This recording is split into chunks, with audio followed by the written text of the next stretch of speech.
Gracias, hermano. Pues este himno, hermanos, nos recuerda la postura, la actitud que podemos tener gracias al Señor en medio de tiempos difíciles como los que nuestro mundo está enfrentando, en medio de tiempos de incertidumbre en los que nuestro mundo está sujeto y de alguna manera también nosotros como creyentes ahí vamos. Sin embargo, eso no significa que tengamos que reaccionar de las mismas maneras que lamentablemente, hermanos, mucha gente que no tiene al Señor está reaccionando. En este día, hermanos, domingo 5 de abril, quisiera que pudiéramos dar inicio a una temática que nos acompañe durante estos cultos del mes de abril. Esta temática tiene un título que es el siguiente: Equipados para un mundo difícil. Lo voy a repetir: equipados para un mundo difícil. Y quisiera pedirle a todos ahí en sus casas que abran sus Biblias, por favor, en el Evangelio de Juan, capítulo 16, por favor. El Evangelio de Juan, capítulo 16. Si usted tiene a bien y puede hacerlo, visualice la hoja de estudio que está disponible ahí en la página de Facebook, que está también en el grupo de WhatsApp de la iglesia, el grupo que tenemos de los representantes de las familias ahí en el WhatsApp. Despliegue esa hoja para que pueda ir siguiendo este tema. Ahí tiene usted un resumen, no es todo el contenido, tiene un resumen de lo que vamos a estudiar hoy, de lo que vamos a recordar el día de hoy. Pero quisiera primero que nos introduzcamos con la ayuda del Señor en este tema tan importante, equipados para un mundo difícil. Hermanos, dice Juan 16:33, hablando el Señor Jesús: estas cosas os he hablado para que en mí tengáis paz. En el mundo tendréis aflicción, pero confiad, yo he vencido al mundo. ¿Qué palabras más importantes y adecuadas del Señor Jesucristo, hermanos, para este tiempo que nos está tocando vivir? ¿Qué palabras tan más apropiadas para el mundo, hermanos, en el cual vivimos? ¿Qué palabras más apropiadas para usted, querido amigo, que está mirando esta transmisión y que en lo profundo de su corazón reconoce la necesidad de tener una confianza y una certeza mucho mayor de la que pueden ofrecer las personas, los gobiernos, la ciencia, la casualidad? Porque es muy triste darnos cuenta que a veces estamos confiando en factores que son finitos, en factores que son débiles, en factores que son inciertos, como estos que acabo de mencionar. Así que, ¿qué palabras más adecuadas para usted también, querido amigo que nos está escuchando en este momento, ante una situación como la que vivimos y que no será la única, desgraciadamente, porque el mundo en que vivimos es un mundo incierto, es un mundo peligroso? Jesucristo dice en esta porción: estas cosas os he hablado, o sea, les di mi palabra, les di mi enseñanza, para que en mí tengáis paz. La paz es el estado emocional que resulta de sentirnos absolutamente seguros y confiados. La paz es una conjunción una mezcla entre seguridad, gozo y confianza. Es el estado pleno en el cual podemos disfrutar realmente la vida. Dice el Señor Jesús: estas cosas les he hablado, mi enseñanza se las he dado para que en mí tengan paz. Por eso, hermanos, la Biblia es muy clara en recordarnos que todos los días, bajo cualquier circunstancia, podemos y debemos sentirnos gozosos, podemos y debemos tener paz, independientemente de lo que suceda. Hay diversas porciones que incluso a manera de mandamiento el Señor nos dice, por ejemplo en Filipenses 4, regocijaos en el Señor siempre. Otra vez digo, regocijaos. ¿Por qué Jesús nos manda, hermanos, nos instruye a tener paz constantemente? Pues porque nos dejó las bases para ello, nos dejó los elementos para ello. Porque Dios nunca nos pide algo que no seamos capaces de llevar a cabo. Pero es verdad que cuando Él dice estas cosas, os he hablado para que en mí tengáis paz, nos está poniendo un requisito muy obvio. ¿Cuál? Pues no ignorar, no ser ajenos a lo que Él nos ha hablado, porque dice estas cosas os he hablado. De manera que si queremos preservar nuestra vida, la de nuestra familia en paz, en seguridad y en gozo, tenemos que ser conocedores, tenemos que ser creyentes de las cosas que Él ha hablado. Porque luego el mismo Señor Jesús enmarca una realidad que estaba vigente en su tiempo, una realidad que está vigente en nuestros días y una realidad que seguirá vigente en el futuro. Dice, en el mundo tendréis aflicción. En el mundo tendréis aflicción. Es algo de lo que ninguno de los que vivimos en este planeta nos vamos a escapar. En el mundo tendréis aflicción. Quizás la única temporada en la que esta realidad como que no es tan vigente es cuando somos niños. Si nos tocó una infancia feliz y si nuestros padres hicieron su mejor labor y pudieron preservarnos nuestros primeros 5 o 10 años de muchos de los peligros, de siquiera saberlos, ¿verdad? Si nuestros padres hicieron esa labor de contención, que es una de las que estamos llamados a ejercer los padres responsables, no hablo de meter a los hijos en una burbuja de cristal, sino sencillamente de protegerlos de los peligros que hay en el mundo, de advertirlos y de mantenerlos en un ambiente familiar sano. A muchos de nosotros, tal vez de niños, esta realidad no estaba tan cercana ni tan vigente. Sin embargo, conforme vamos creciendo, conforme vamos entrando realmente a lo que es el mundo, nos damos cuenta que verdaderamente Jesús tiene razón y Él no quiso encubrir esto para hacernos un bien. Nos está diciendo que en el mundo vamos a tener aflicción. Son muchos los peligros, son constantes las dificultades. Son muy variados los riesgos que vivir en el mundo nos presenta. Hoy estamos enfrentando un riesgo, un peligro, un desafío que tiene que ver con la salud.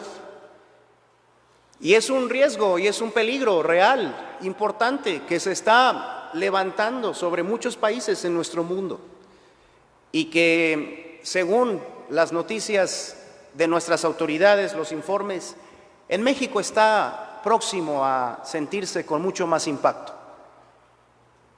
Pero no es el único peligro que hay en el mundo. La verdad es que tenemos la tendencia a poner demasiada atención en lo que nos preocupa en este momento, pero la frase del Señor de que en el mundo tendremos aflicción es una realidad más general, una realidad muy amplia. Una realidad en la que caben peligros y dificultades, desafíos y crisis de toda clase, no solamente los que van relacionados con la salud. Vivimos en un mundo difícil. Y sabe una cosa, hermano y amigo, nuestros hijos van a enfrentar un mundo todavía más difícil que el que nosotros estamos enfrentando. ¿Qué decir de los hijos de nuestros hijos, nuestros nietos? De ahí que la preocupación de la palabra de Dios, la preocupación de Dios para nosotros es una preocupación, es un interés generacional. En uno de los salmos, al cual no tenemos que ir en este momento, el Salmo 78, se registra la preocupación de Dios por las generaciones a lo largo del tiempo. Y Él dice en ese Salmo 78, después usted puede buscarlo, que la instrucción de la palabra de Dios es para que los padres le enseñen a sus hijos acerca de las bases de la fe, acerca de la verdad que rige el mundo, acerca de las realidades espirituales, de los hechos de Dios, de las obras de Dios, del carácter de Dios, de las promesas de Dios, para que ellos tengan la esperanza de vivir seguros en un mundo de aflicción, en un mundo incierto como el que nos ha tocado vivir. Pero luego dice ese salmo que no solamente es para que los padres vivan seguros y lo transmitan a sus hijos, sino que dice que para que también los hijos lo cuenten a la generación que nacerá. Jesucristo, al decir que en el mundo tendremos aflicción, está abarcando todas las generaciones que vendrían después de Él, incluida la nuestra y la de nuestros hijos. Es un hecho que cuando vienen dificultades, cuando se presentan las crisis, cuando vienen los desafíos, queda evidenciado en muchos la falta de recursos para enfrentar este tipo de situaciones con certeza, con sabiduría, con equilibrio, con gozo. Queda en evidencia muchas veces la falta de recursos que las personas tienen, que llegamos a tener, la falta de recursos para enfrentar situaciones como estas. De manera que delante de las dificultades, ante los cambios inminentes que nuestro mundo nos presenta, ante las crisis que se van agudizando y los diferentes efectos que van cundiendo en los diferentes sectores de la sociedad, de la vida, ya sea económico, académico, en los negocios, en la salud, en los diferentes sectores de la sociedad, cuando estas cosas vienen y van tocando nuestra realidad, queda en evidencia muchas veces que no hay los recursos suficientes para seguir adelante con certeza, con certidumbre. Mucha gente está sumiéndose ante el temor cuando estas cosas empiezan a crecer. Mucha gente en el fondo está viviendo muy triste, viviendo sin esperanza. Se está empezando a revelar y cada vez será más la falta de recursos, la falta de fundamentos, la falta de cimientos para vivir seguros en un mundo de aflicción. En muchos queda en evidencia que no se sabe qué hacer, que no se sabe a dónde ir, que no se sabe cómo enfrentar, que no se sabe cómo sobrevivir, cómo sobrellevar, que no se sabe cómo vencer las cosas que están ocurriendo. En Mateo 7:24, vaya para allá, Jesucristo habló de esto, de la realidad de estar en un mundo de aflicción, de la realidad de que tarde o temprano a todos, sin excepción, nos van a venir las crisis, los desafíos en la vida. Dice Mateo 7:24, cualquiera pues que me oye estas palabras y las hace, le compararé a un hombre prudente que edificó su casa sobre la roca.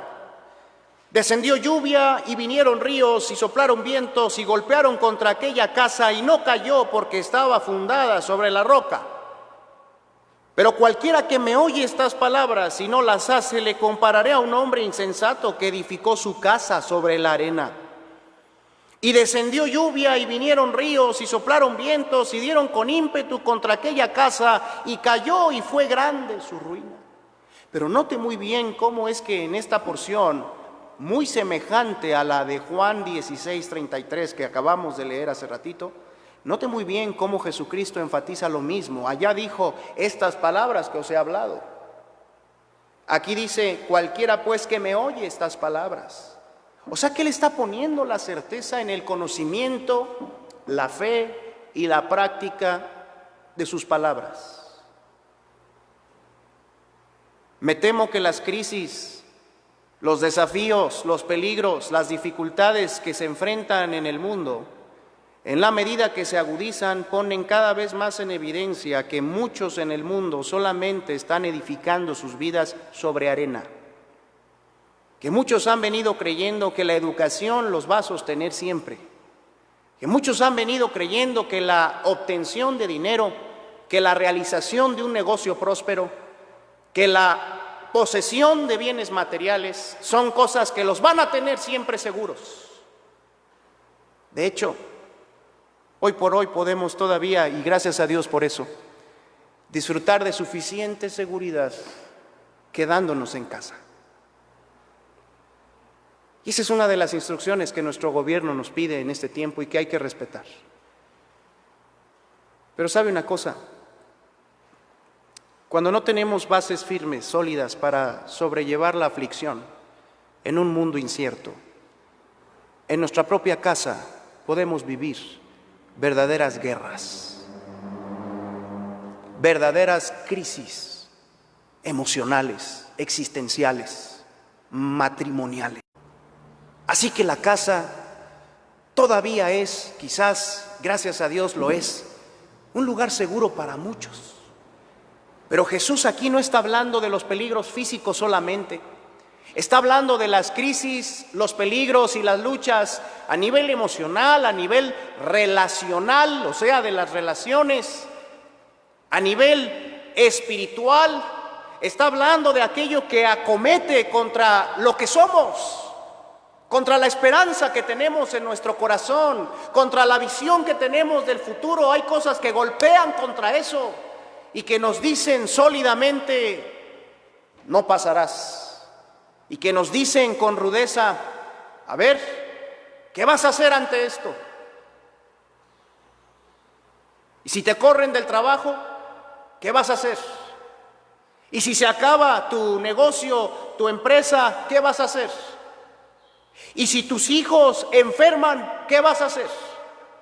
Y si tu compañera se va de este mundo, ¿a dónde vas a ir?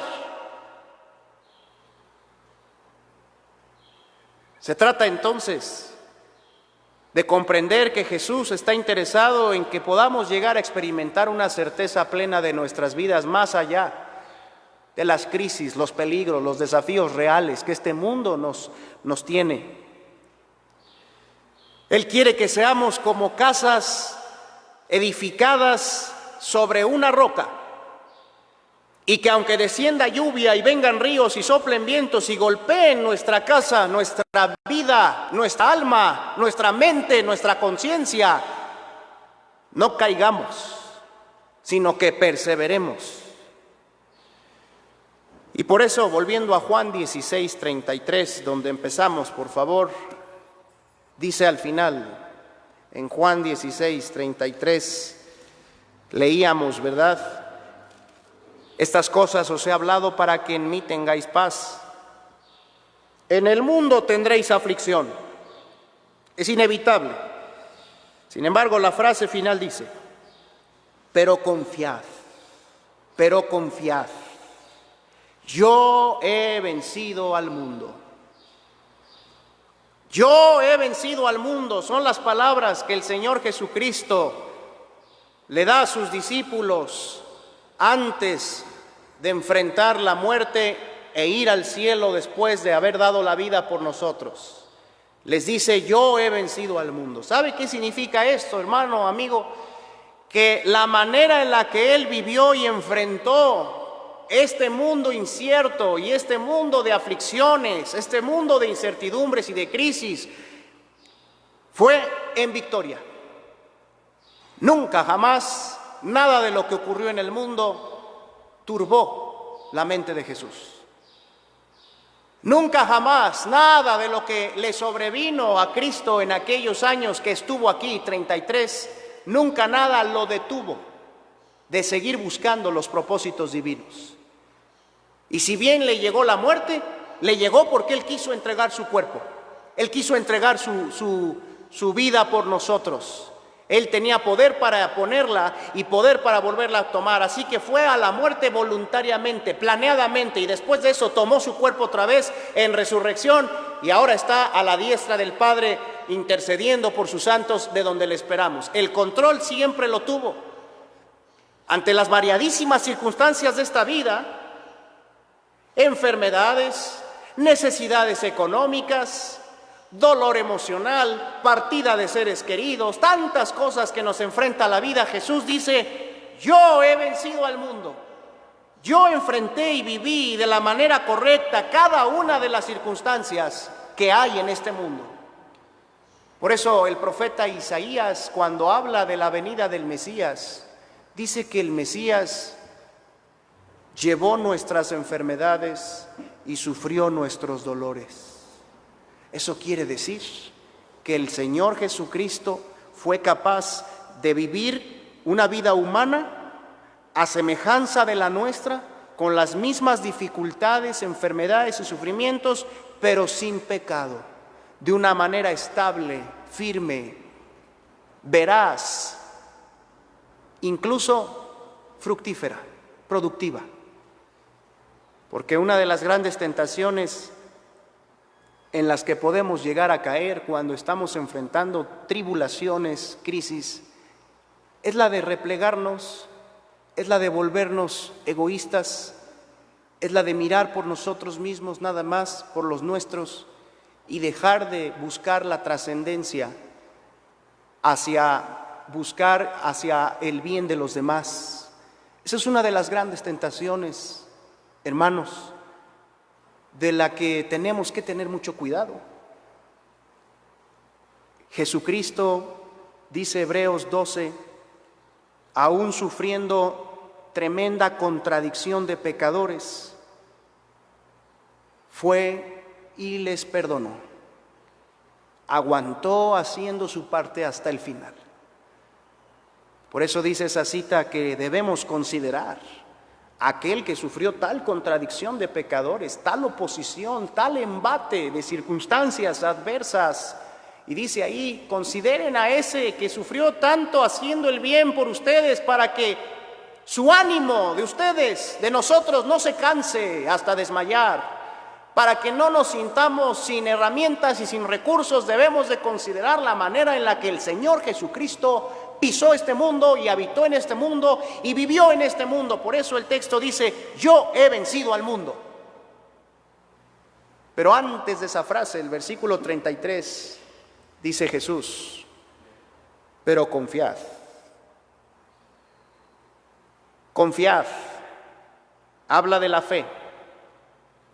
Habla de la apropiación personal que cualquier persona, después de conocer a Cristo, después de hacerse sabedor de las palabras de Jesús, habla de la apropiación que cualquier persona puede tener del propio Señor Jesús, de su vida, de su ejemplo, de su enseñanza, con lo cual puede vivir también en victoria.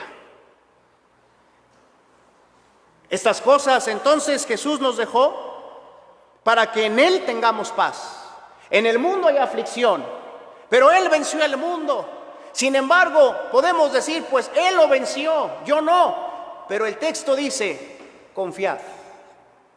Es una manera de decir, si tú crees en mí, si tú me sigues a mí, si tú me imitas a mí, si tú aprendes de mí, mi victoria la experimentarás.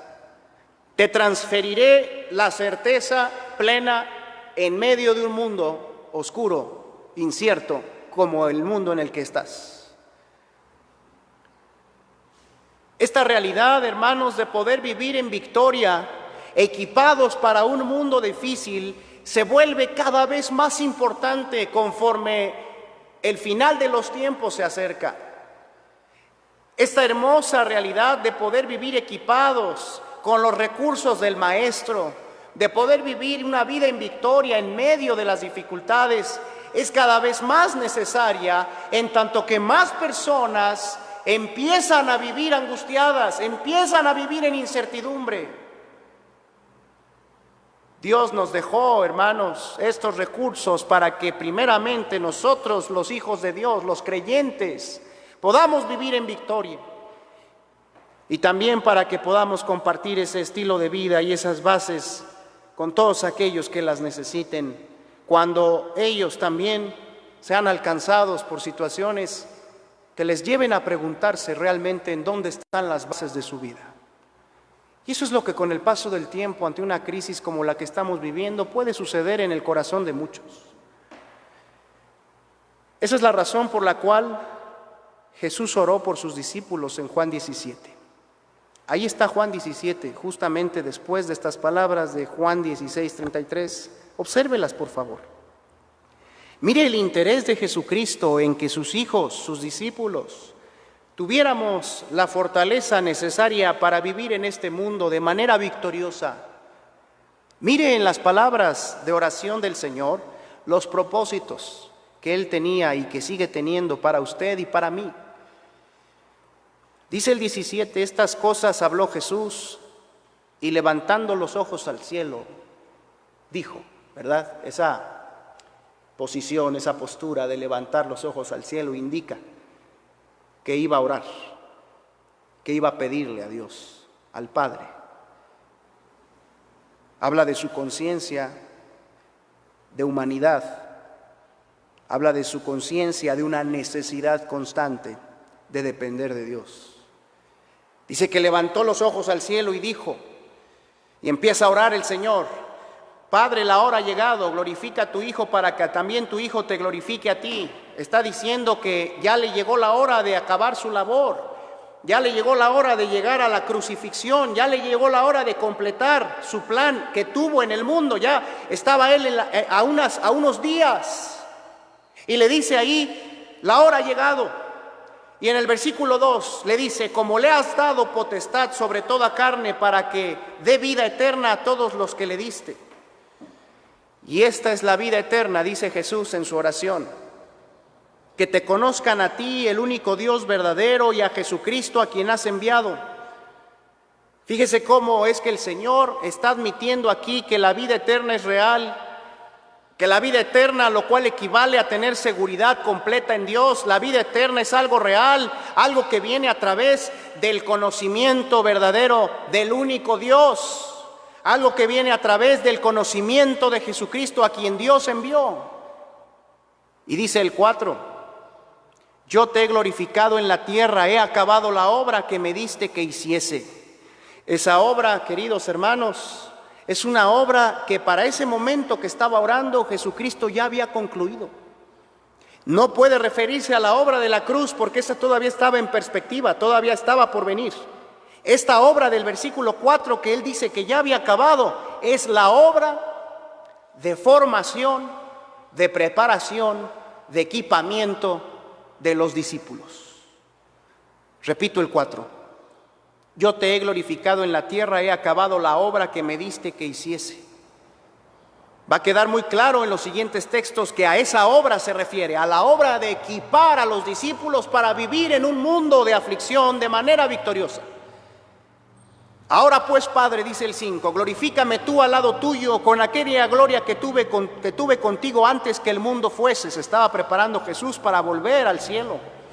He manifestado tu nombre, aquí está, a los hombres que del mundo me diste, tuyos eran y me los diste, y han guardado tu palabra. Ahora han conocido que todas las cosas que me has dado proceden de ti, porque las palabras que me diste les he dado, y ellos, ¿qué dice, hermanos? Ellos las recibieron. Y han conocido verdaderamente que salí de ti y han creído que tú me enviaste. Ahí está claramente enmarcados los elementos de los que venimos hablando. Jesús le da a conocer su palabra a los discípulos que estaban en el mundo y que Dios le dio. Ellos reciben las palabras de Dios, conocen al Dios verdadero, conocen a Jesucristo y creen. Y dice el versículo 9, yo ruego por ellos, no ruego por el mundo, sino por los que me diste, porque tuyos son. Mire la oración del Maestro, se centra en los discípulos, no se centra en el mundo, en los discípulos. Y dice el 10, y todo lo mío es tuyo y todo lo tuyo mío, y he sido glorificado en ellos. Glorificar viene de una palabra griega que significa hacer claro, poner a la luz para hacer evidente. Y cuando dice el Señor, he sido glorificado en ellos, lo que está diciendo es, Para ellos ha sido claro quién soy yo. En sus vidas ha quedado clara cuál es mi propósito, cuál es mi naturaleza, quién soy yo, el Hijo de Dios venido al mundo para enseñarles de qué manera vivir, qué propósitos buscar, qué métodos utilizar para vivir en un mundo como el que les ha tocado estar. He sido glorificado en ellos. Me he manifestado con claridad en sus vidas, es lo que quiere decir. Son cosas que necesitamos recordar, hermanos, especialmente en estos tiempos. Jesús oró por los que estaban en el mundo. Dice el versículo 11. Atención. Y ya no estoy en el mundo, dice Jesús. Ya no estoy en el mundo, porque estaba por irse. Mas estos están en el mundo. Y yo voy a ti, Padre Santo, a los que me has dado, guárdalos en tu nombre para que sean uno como nosotros. Cuando estaba con ellos en el mundo, yo los guardaba en tu nombre. A los que me diste, yo los guardé, y ninguno de ellos se perdió, sino el hijo de perdición, para que la Escritura se cumpliese. Pero ahora voy a ti, y hablo esto en el mundo. Mire qué importante. Para que tengan mi gozo cumplido en sí mismos. Jesús había guardado a sus discípulos mientras Él estuvo con ellos en el mundo. Pero ahora se iba y los encomendaba al Padre, para que el Padre se quedara con ellos y los guardara. Pero no solamente los encomienda al Padre, sino que en su oración hace referencia de los distintos recursos que Jesús mismo les había dado para que pudieran, a través de esos recursos, con la ayuda de Dios, ser guardados, ser preservados. Y asombrosamente, como dice el versículo 12, ahí el 13, perdón, no solo que fueran guardados, sino que su gozo de Cristo se cumpliera en ellos. O sea, que siguieran seguros y felices a pesar de todo. Y en el 14 sigue hablando de esos recursos. Y dice, yo les he dado tu palabra y el mundo los aborreció porque no son del mundo, como tampoco yo soy del mundo. No ruego que los quites del mundo, sino que los guardes del mal. No son del mundo, como tampoco yo soy del mundo. Santifícalos en tu verdad. Tu palabra es verdad. Y la palabra santificar habla de separar, habla de dedicar para propósitos diferentes. Habla de salvaguardar algo y dedicarlo para propósitos muy distintos, muy especiales. Lo que está diciendo el Señor es, distínguelos de todo el mundo por medio de tu verdad. Que enfrenten diferente las crisis, que busquen distintos propósitos, que eduquen a sus hijos de otra manera, mejor, que hablen de una manera distinta a la que el mundo habla, que piensen diferente a la manera en que el mundo piensa, que actúen de otro modo. Santifícalos en tu verdad. Qué interesante, hermanos, que aun si las crisis van en aumento, Jesús no quiere que salgamos del mundo, quiere que nos quedemos para brillar en el mundo hasta que su propósito se cumpla. Así que no debiéramos estar tan interesados en que las crisis del mundo acaben o en que las circunstancias difíciles cesen, porque esa no es precisamente la voluntad de Dios. Hay que orar por la vacuna, hay que orar por las circunstancias en el mundo, hay que orar por los gobernantes, pero hermanos, hay que tener bien clara la meta: ser guardados del mal y brillar en este mundo en santificación por medio de la verdad. Y dice el 18: como tú me enviaste al mundo, así yo los he enviado al mundo, y por ellos yo me santifico a mí mismo, para que también ellos sean santificados en la verdad. Y en el 20, hermanos, que es una verdad que eriza la piel cuando la meditamos, cuando la hacemos nuestra. Mira lo que dice el 20: mas no ruego solamente por estos, sino también por los que han de creer en mí, por la palabra de ellos, para que todos sean uno como tú, oh Padre, en mí y yo en ti, que también ellos sean uno en nosotros, para que el mundo crea que tú me enviaste.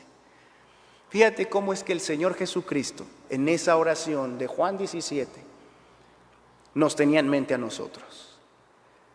A ti, que estás ahí en tu hogar hoy, estas 3 personas, 4, 6, que están reunidas ahí con su Biblia, su computadora.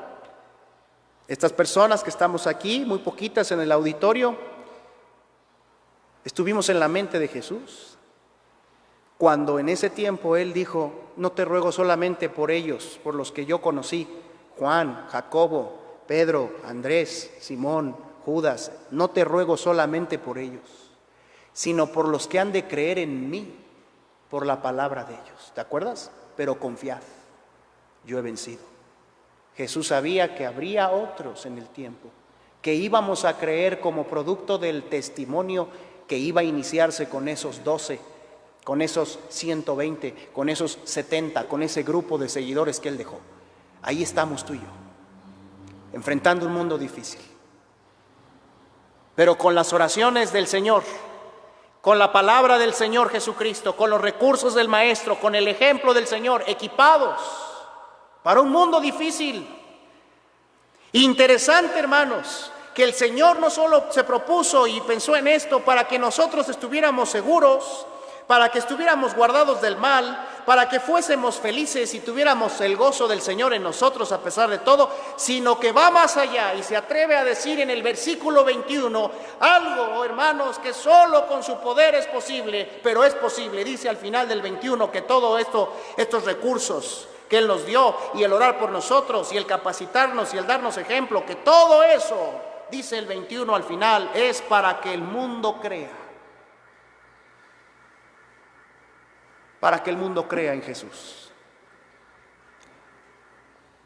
Para que la fe que llegó a nosotros cambió nuestra vida y nos permitió ver de otro modo las cosas y que nos ha llenado de esperanza y certeza y que aun si muriéramos hoy estamos agradecidos, felices, seguros y contentos. Esa fe que nos cambió, esa fe que vence, entre en muchos más corazones desesperanzados, anclados solamente a hacer tesoros en la tierra, donde la polilla y el orín corrompen y donde ladrones minan y hurtan. Que entre la fe a muchos corazones. Y es lo que gracias a Dios se ha venido cumpliendo en el paso de los siglos por la fidelidad de algunos discípulos, generalmente unos cuantos, unos pocos en el mundo, a veces por ciertos años y temporadas, como en aquella explosión misionera en 1800, 1900, histórica, en donde surgieron grandes hombres de Dios. A veces hay un poco más de creyentes en el mundo, sin embargo, en general se trata de un remanente fiel, de unos cuantos, porque así es la obra de Dios. Es una obra que muchas veces no es vista, que muchas veces no es apreciada, que muchas veces no es valorada, que es tenida en poco, pero que delante de Dios es la verdadera obra que Él está haciendo en el mundo. Me hubiese ofendido yo si no conociera la palabra de Dios cuando el gobierno habló de cuáles son las actividades esenciales. Por ahí algunos me han dicho, bueno, ¿esencial para quién? ¿Esencial desde qué punto de vista? ¿Verdad? Y yo he tenido la oportunidad de explicarle a algunas personas, bueno, es que es esencial en función de la propia labor, ¿no? Por ejemplo, una empresa tiene muchas cosas que hacer, pero algunas no son tan esenciales para su objetivo.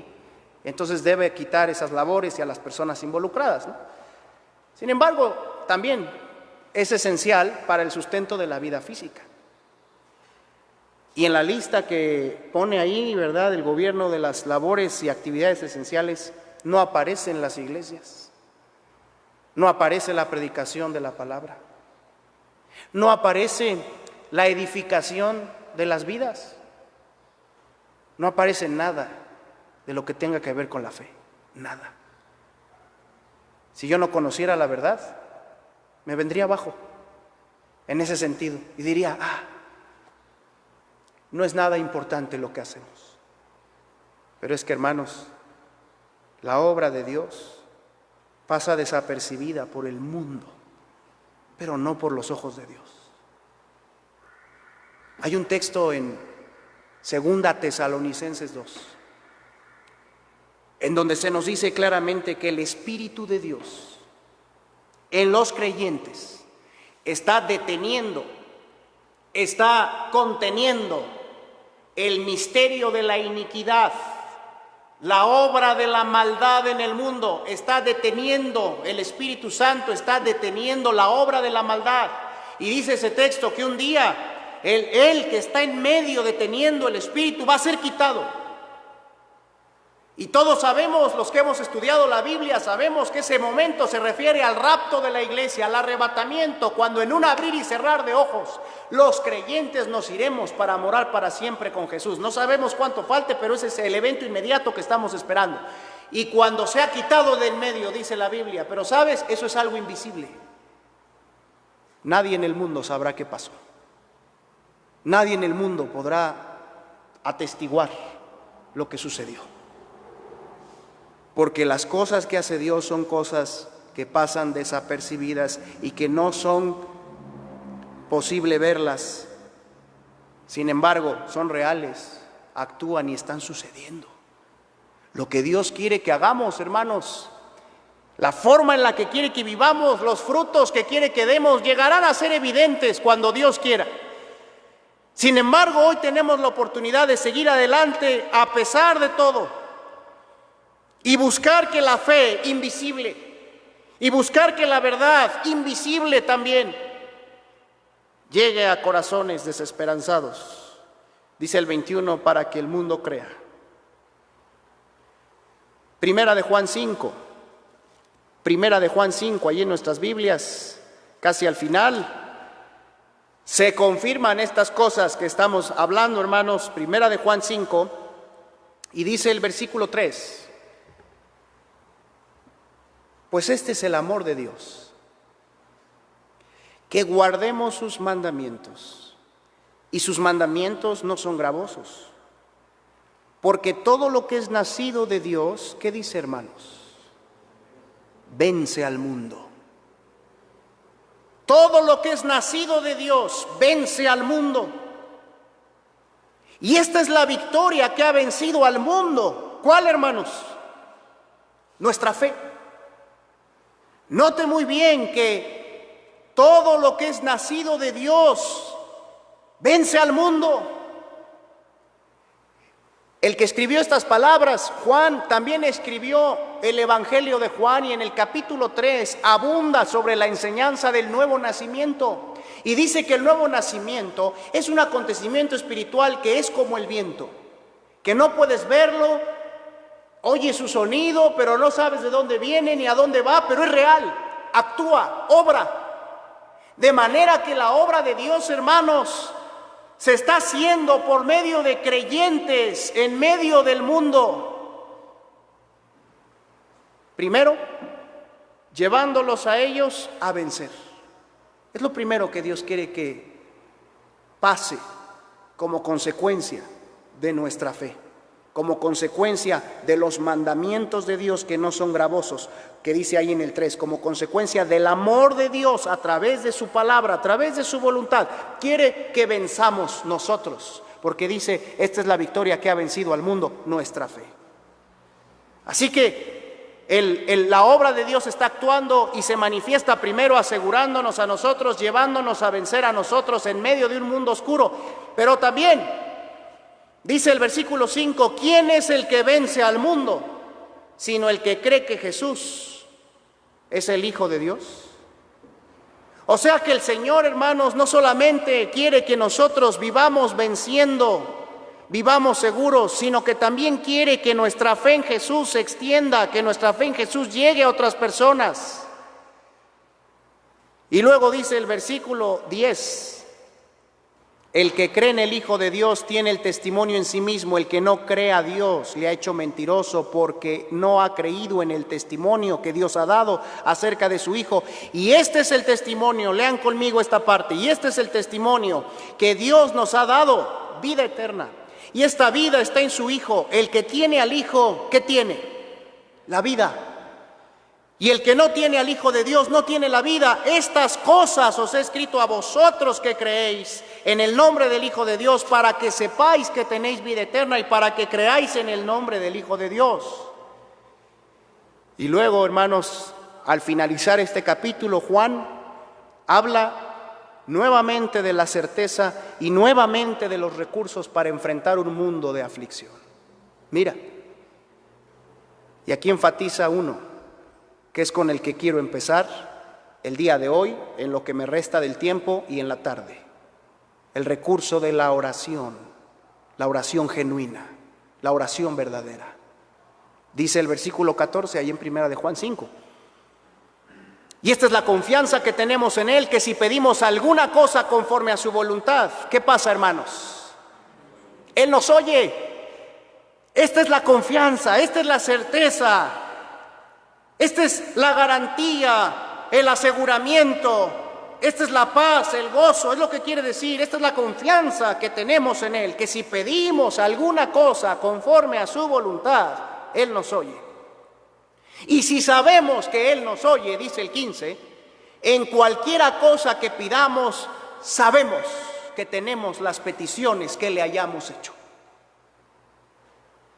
Y luego da algunos ejemplos de cuando un hermano está viviendo en pecado y podemos orar por él, siempre y cuando ese pecado no le haya traído la muerte. Pero en el 18, otra vez habla de esta realidad y nos dice, sabemos, dice el 18, sabemos que todo aquel que es nacido de Dios no practica el pecado. Pues aquel que fue engendrado por Dios, ¿qué hace, hermanos? Le guarda. O sea, cuando hemos nacido de Dios a través de Jesucristo, cuando tenemos la fe puesta en el Señor, Jesucristo nos guarda del pecado, así como de los diferentes peligros y riesgos y crisis que pueda haber en este mundo y que son propias del mundo. El Señor nos guarda, ejerce su ministerio protector. No lo hace en contra de nuestra voluntad, no lo hace automáticamente. Sin embargo, aquí se está prometiendo que el Señor Jesucristo puede ejercer un ministerio de protección continua en el creyente, en el mundo en que vive. Y dice ahí entonces que el que fue engendrado por Dios le guarda. Y dice al final del 18, y el maligno, ¿qué, hermanos? No le toca. Y el maligno no le toca. Sabemos, dice el 19, otra vez esta realidad que hemos venido mencionando. Sabemos que somos de Dios y el mundo entero está, ¿dónde, hermanos? Bajo el maligno. Somos de Dios, el mundo entero está bajo el maligno. El mundo entero está sujeto a aflicción, el mundo entero está sujeto a crisis, pero nosotros somos de Dios. Hemos nacido de Dios y el Señor nos guarda y el maligno no nos toca. Y al final, en el 20 y 21, ayúdenme a leerlo, por favor, también ustedes que están aquí, hermanos, ¿qué dice el 20 y 21? Pero sabemos que el Hijo de Dios ha venido y nos ha dado entendimiento para conocer al que es verdadero, y estamos en el verdadero, en su Hijo Jesucristo. Este es el verdadero Dios y la vida eterna. Hijitos, guardaos de los ídolos. Qué interesante exhortación con la que termina Primera de Juan. Nos recuerda que estamos en el verdadero. El mundo está lleno de mentiras. El diablo tiene un título que es padre de mentira. Pero nos recuerda el Señor, ustedes están en el verdadero, en su Hijo Jesucristo. Su fe no es una fe de aparador. La Biblia, en el caso de los verdaderos creyentes, no está empolvándose, envuelta en una bolsa, en un aparador, con alguna imagen. La fe de ustedes es real. La palabra y sus verdades las han llevado al corazón y son verdad y actúan en cualquier vida que se aferra a esas verdades. Están en el verdadero, en su Hijo Jesucristo. No es un cuento, no son ideales, nada más bonitos. Son realidades para vivir equipados en un mundo difícil. Y al final dice que nos guardemos de los ídolos. ¿Sabe qué quiere decir eso? Que tengamos cuidado de otras confianzas, que tengamos cuidado de poner nuestra seguridad, nuestra fe en otras cosas, en otros medios, en hombres, en el dinero. Guardaos de los ídolos. ¿Sabe por qué lo dice Juan? Porque sabe que el mundo es difícil y que lo único que nos puede mantener seguros y protegidos es el Señor por medio de nuestra fe en Él. A continuación, hermanos, voy a hacer una pausa de unos 3-5 minutos y en esa pausa usted puede aprovechar para, si necesita, tomar un break, atenderse, ir al baño. Pero en esos minutos, además, quiero pedirle que haga una cosa. Lea junto con los que está ahí en casa Mateo 6, del 1 al 18, y Lucas 10, 38 hasta el 11, 13. Esas porciones vienen ahí debajo del punto 1. Hay una instrucción que dice, lee en tu Biblia el Padre Nuestro y su contexto.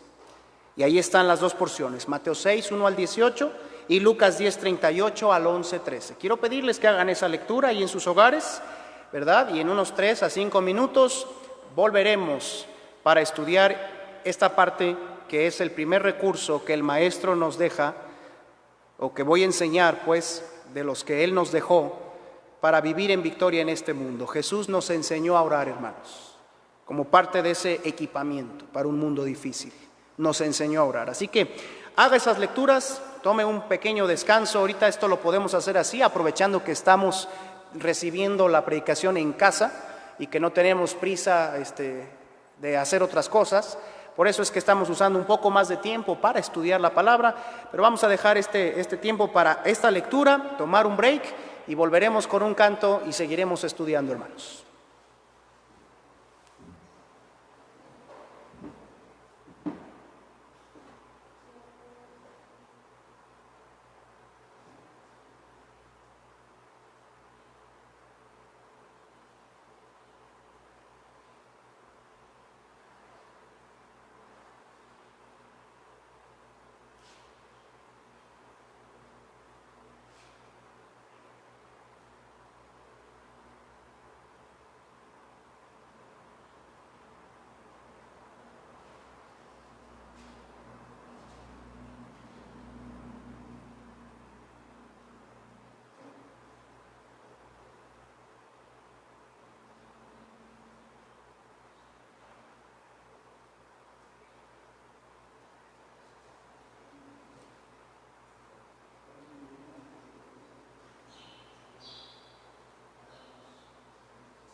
Lo volvemos a cantar.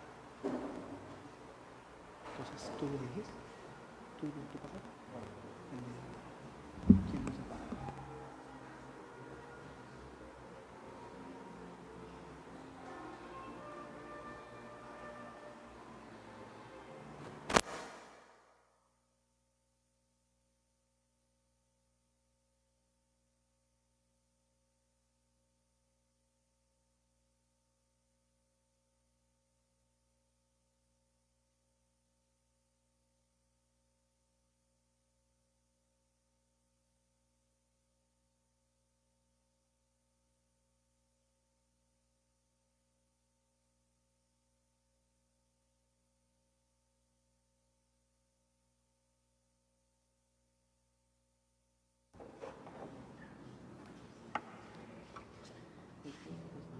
Dos veces y luego esto y luego se repite otra vez todo dos veces.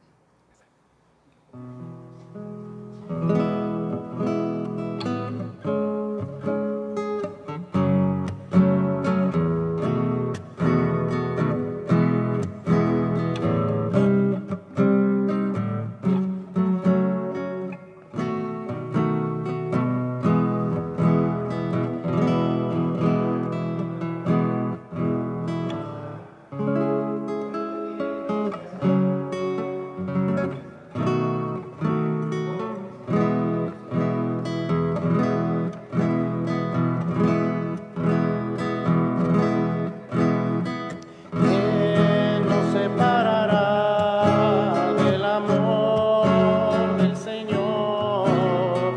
¿Quién nos separará del amor del Señor?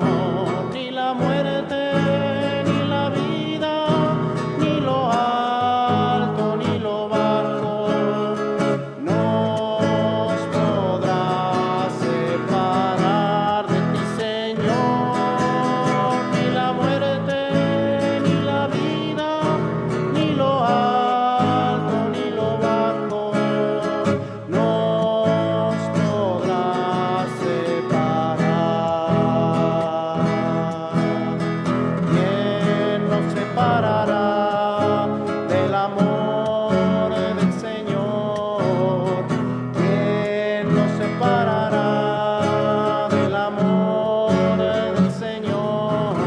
Ni la muerte, ni la vida, ni lo alto, ni lo bajo, nos podrá separar de ti, Señor. Ni la muerte, ni la vida, ni lo alto, ni lo bajo, nos podrá separar.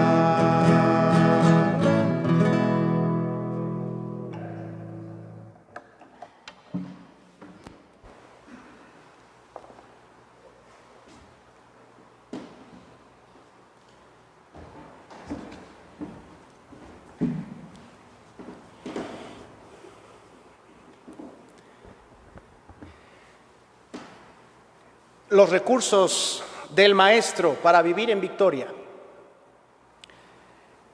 El Señor Jesucristo nos enseñó a orar para enfrentar la vida en un mundo difícil, nos enseñó a orar. Lucas 11, por favor. Lucas 11.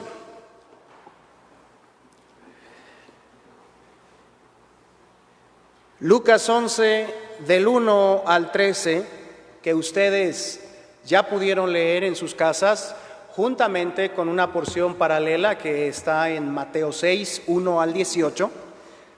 Mateo 6 y Lucas 11 registran la prominente enseñanza de Jesucristo acerca de la oración, de la verdadera oración, de la oración genuina.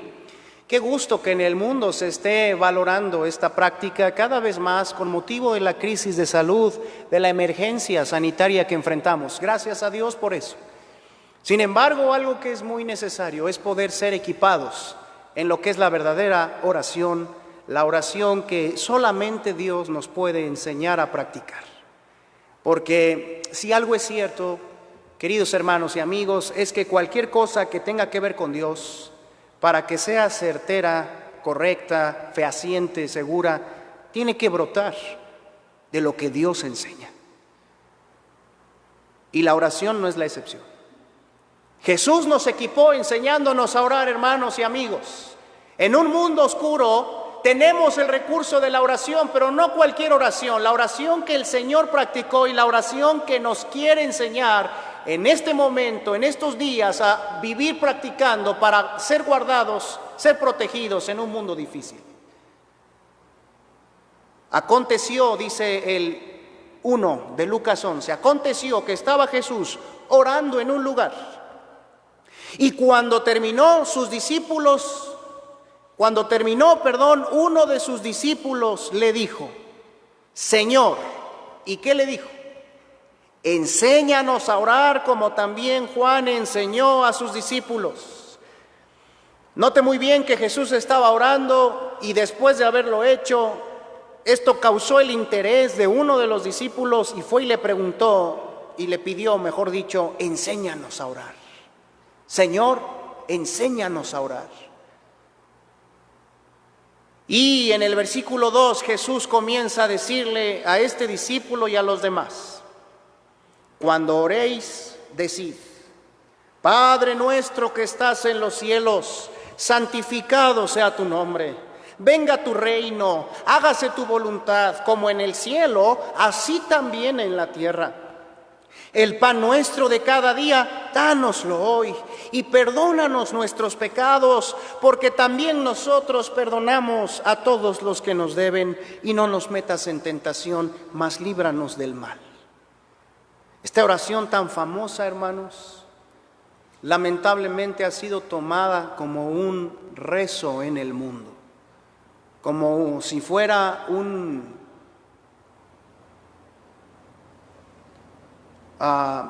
amuleto que se pone contra el mal, que se lleva ese amuleto a un lugar para erradicar el mal de aquel lugar, como algunos tristemente en el mundo están llevando toda clase de amuletos e imágenes a los hospitales para a distancia orar y quitar el mal y pedir que cese la pandemia. Jesús no nos dio la oración del Padre Nuestro para repetirla incansablemente. Ciertamente es una porción bíblica que hacemos bien en memorizar porque tiene mucha enseñanza y porque ayuda a nuestro corazón para enseñar y orientar nuestra oración. Pero en ningún lugar en la Biblia dice que esta oración fue dada para que se repitiera incansablemente. De hecho, y tal vez esto que voy a decir pudiera incomodarle un poco, pero yo le animo a que usted, por usted mismo, lo compruebe. Si usted trata de encontrar en todo el libro de los Hechos, que es el libro que registra las obras de los discípulos, cuando ya Cristo se fue y estuvieron ellos en acción, usted no va a encontrar ni una sola vez en donde ellos hayan repetido esta oración.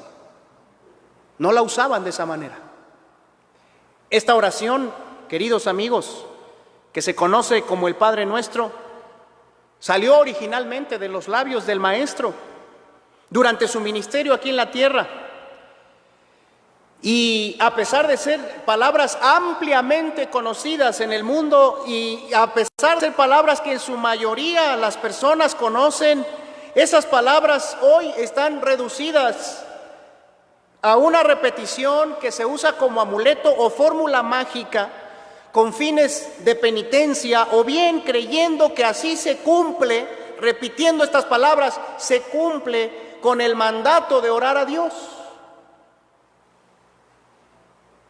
La verdad es que esto no es correcto a la luz de las Escrituras, porque en ni un solo caso, como les decía, vemos a los discípulos tomar el Padre Nuestro y usarlo de esta manera.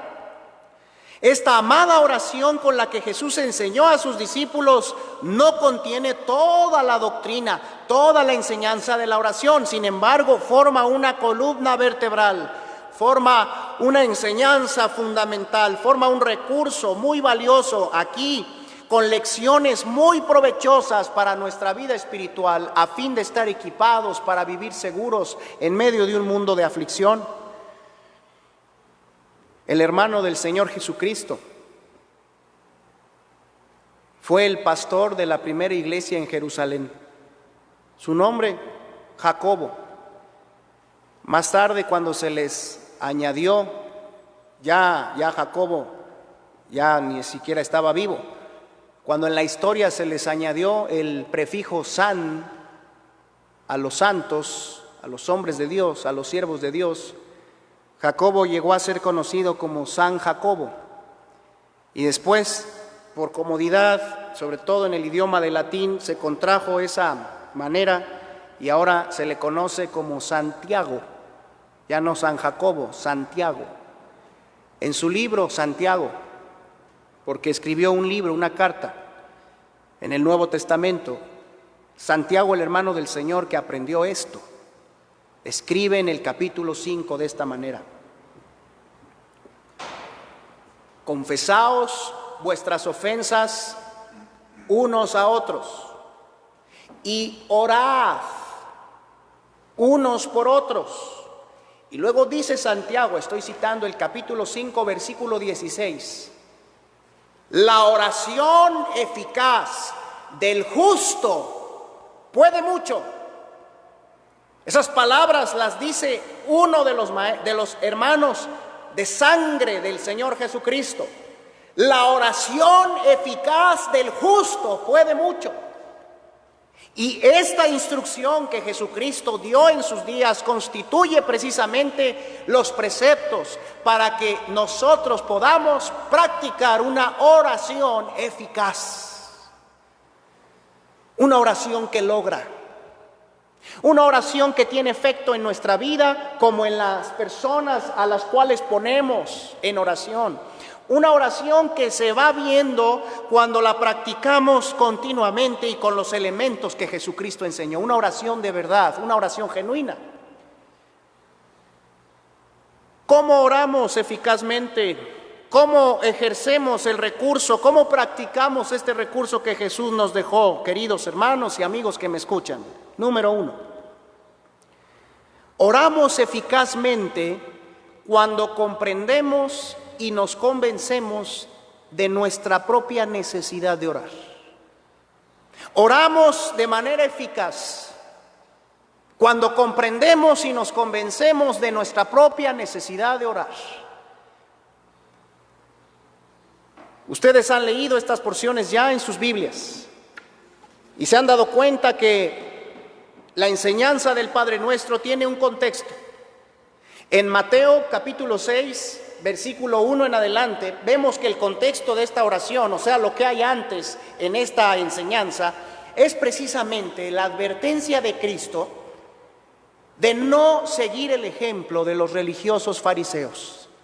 Y allí en Mateo 6 Jesús registra tres prácticas piadosas que se habían desviado en sus días y nos dice a nosotros que tengamos mucho cuidado de no orar como lo hacen los gentiles y como lo hacen los fariseos, de no dar limosna, ser generosos, dar ayudas, como lo hacen los fariseos, los religiosos, y de no ayunar, que habla de dedicar un tiempo a la oración, un tiempo especial, un tiempo en donde se aparta uno de los alimentos y de otras distracciones y se concentra a orar. Y dice, no hagan ninguna de esas tres cosas como lo hacen los religiosos, los fariseos de su tiempo. Y habla de cómo ellos hacían todo eso para ser vistos de los hombres y obtener recompensa en el mundo. Dice Jesús, ustedes no hagan así. Y entonces les enseña. Mas cuando ustedes oren, oren de esta manera. Y les da el Padre Nuestro. Y aquí en Lucas, justo antes de la oración del Padre Nuestro, y ustedes ya lo leyeron, está el evento en donde Marta y María reciben en casa a Cristo. Y una de ellas, María, se sienta a los pies de Jesús a oír su palabra y hablar con Cristo. Y la otra de ellas se deja llevar por los afanes, las preocupaciones, los quehaceres, y es a la que Jesús le tiene que decir ahí en Lucas 10:40, Marta, Marta, Lucas 10:41, afanada y turbada estás con muchas cosas. ¿Sabe? Las palabras afanada y turbada con las que Jesús reprende a Marta significa y habla de una mente dividida. Una mente que está pensando en muchísimas cosas y que por lo tanto está, debido a esa división mental, está muy preocupada, está estresada y no está ejerciendo una labor de calidad en nada de lo que hace porque está pensando en 1000 cosas. No puede concentrarse y está preocupada. El estrés de nuestro mundo, el estrés de nuestros días, el estrés que está buscando atacar el corazón de los creyentes. Y justo allí, Jesús, después de ese evento que se registra en Lucas, da la enseñanza del Padre Nuestro. Qué importante es el contexto, hermanos, de algunos pasajes bíblicos. Porque si bien la enseñanza por sí mismo es muy provechosa, lo que hay alrededor la pone en contexto. Nuestra necesidad de orar, hermanos, está relacionada con estas 3 cosas que vamos a ver. Mira, inciso A. Necesitamos orar debido a nuestra tendencia natural de practicar una religión en lugar de cultivar una relación con Dios. Necesitamos orar debido a que todos tenemos la tendencia de practicar una religión, de cumplir con ritos, de ponerme palomita en mi corazón y en mi mente porque ya hice lo que se supone que tenía que hacer, porque ya asistí, porque ya cumplí. Todos tenemos esa tendencia, es muy natural, está en nuestra sangre, está en nuestros genes, desde Caín y Abel. Desde ahí comenzaron las religiones, porque Dios había dicho cómo se debían acercar a Él, pero Caín, haciéndole más caso a su corazón, decide ofrecer lo que él quiere. Tú y yo tenemos, hermano, amigo, una tendencia fuerte de buscar a Dios, de hacer la vida espiritual, de buscar la paz como se nos ocurre a nosotros. Y cuando hacemos lo que nosotros pensamos que es lo que debemos de hacer, nos sentimos que ya cumplimos. Eso se llama religiosidad. Jesús enseña a orar verdaderamente a sus discípulos para ayudarlos a que se alejen de ese gran peligro de ser religiosos en lugar de ser espirituales. Lo que quiere Jesús es que tú y yo tengamos una relación con Dios constante, genuina, diaria, verdadera, viva, y no una religión vacía, arcaica, ritualista, falta de frutos, engañosa, insatisfactoria. Hay por lo menos 3 peligros de los que la genuina oración nos aleja. Cuando aprendemos a orar porque lo necesitamos, somos alejados del peligro de enfatizar lo externo. Esa constante tentación de hacer las cosas para ser vistos, de que los demás se den cuenta de lo que hacemos, es vencida cuando aprendemos a orar verdaderamente, porque la oración es algo que se hace, dice Mateo 6, se hace en secreto, se hace delante de Dios, se hace a solas con Dios, se hace en la intimidad de nuestro corazón y de nuestras necesidades. Y cuando nos abocamos a orar por necesidad personal en la forma en la que el Señor nos ha instruido a hacerlo, vencemos la tentación de andar queriendo enfatizar las apariencias, como muchos lo hacían, que oraban en pie y oraban en voz alta para ser oídos y para ser vistos de los hombres. No está prohibiendo el Señor la oración pública, sino que está yendo a la raíz de la verdadera oración. Somos alejados del peligro de enfatizar lo externo, pero también somos alejados, guardados, del peligro de seguir las tradiciones humanas. Muchos a nuestro alrededor hacen muchas cosas como a ellos les parece mejor, como les han enseñado a hacerlas. Algunos hasta se han atrevido a decir, y es muy respetable, que ellos van a morir haciendo lo que les enseñaron sus antepasados. Y debido a esa manera de pensar, se han prohibido abrir las Escrituras, Se han prohibido escuchar un mensaje de la palabra de Dios como este. Se han prohibido visitar algún centro de culto en donde se predique la Biblia, porque lo que hacen, lo hacen bajo la mentalidad de que se van a quedar con lo que han aprendido. Amigo, Jesús dice en 1 Timoteo 2 que la voluntad del Padre es que todos los hombres sean salvos y vengan al conocimiento de la verdad. Que tú y yo vayamos al conocimiento de la verdad es la voluntad de Dios. No que nos quedemos con maneras tradicionalistas de hacer las cosas. Cuando tú vas a la palabra y le haces caso a Dios y te instruyes de la manera verdadera en la que hay que orar, vas siendo alejado de esa corriente de tradiciones humanas de la que Dios nos ha dicho que nos guardemos. Mira, por favor, sin perder Lucas, lo que dice Colosenses, capítulo 2, acerca de este peligro de las tradiciones. Hermanos, estamos viendo estos temas para equiparnos con los recursos del Maestro en medio de un mundo difícil, pero eso no solamente significa que vamos a estar, obviamente, hablando de la epidemia, no. El mundo tiene muchos peligros, con pandemia y sin ella. Peligros que deformarán nuestra vida, peligros que afectarán nuestra familia, nuestro matrimonio, peligros de los cuales Dios quiere librarnos. Y si con este asunto de la crisis y de la pandemia algunos de nosotros hacemos un alto y reflexionamos en lo que Dios verdaderamente nos dice, eso es lo que el Señor quiere. Y el peligro de ser personas religiosas en lugar de ser personas espirituales es un peligro vigente en el mundo, de los muchos que hay. Mira lo que dice Colosenses capítulo 2 acerca de este peligro de seguir tradiciones humanas. Colosenses 2, versículo 6.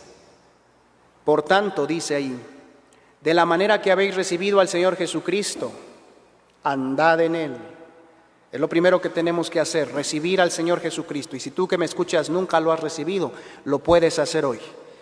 Recibir a Cristo no es difícil. Lo que es difícil es arrepentirse y humillarse y reconocer la necesidad del Salvador. Pero si tú la reconoces, puedes pedirle a Cristo que venga a tu alma en este mismo momento, en este día. Nosotros lo hicimos, los que estamos congregándonos continuamente en esta iglesia. Yo personalmente lo hice cuando tenía la edad de 8 años.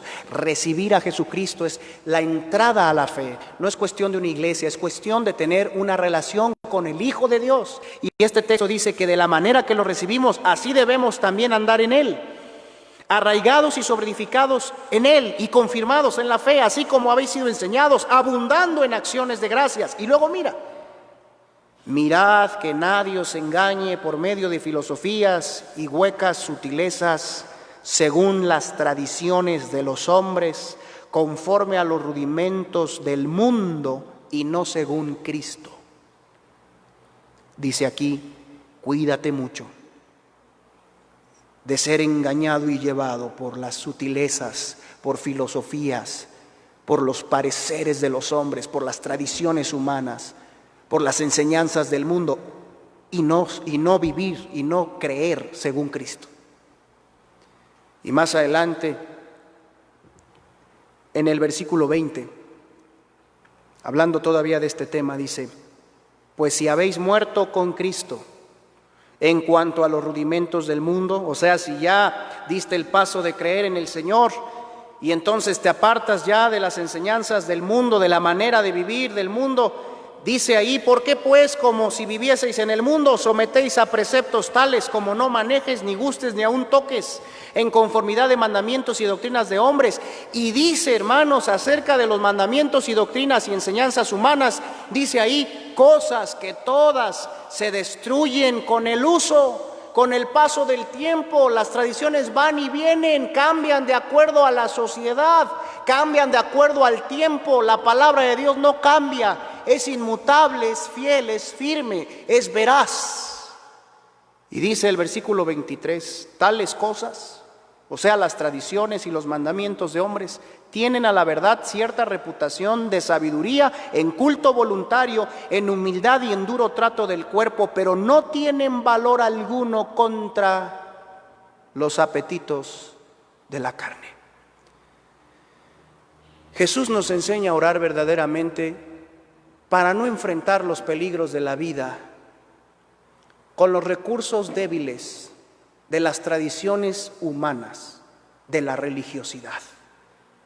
Porque Jesús sabe que una religión, hermano, amigo, no quita el gran poder de tus pasiones. No por obedecer los preceptos de una iglesia, de una religión, de una congregación, de un maestro humano, no por esforzarte, no por la fuerza de voluntad, no con recursos humanos, puedes disciplinar tu mirada a mirar lo agradable. No puedes. Puedes hacer algunas promesas y durar un tiempo, apartado de algún mal hábito, apartado de algún vicio. Puedes esforzarte por hacer tu parte y tratar bien a los tuyos un tiempo, pero cambiar de adentro, cambiar en tu naturaleza, ser modificado allá adentro, es un cambio que solamente puede provenir del poder de Dios, del poder que la oración ejerce en un corazón que se dedica a rogar y a clamar en la forma correcta, de una relación que se cultiva con el que sí cambia las vidas, con el que sí cambia los corazones. Por eso Jesús nos advierte y nos enseña a orar, porque no quiere que seamos víctimas de las tradiciones y de la religiosidad. Y también, volviendo a Lucas 11, hermanos, por favor, y ahí en nuestras hojas que algunos estamos siguiendo, necesitamos orar debido al peligro que tenemos de olvidar el propósito.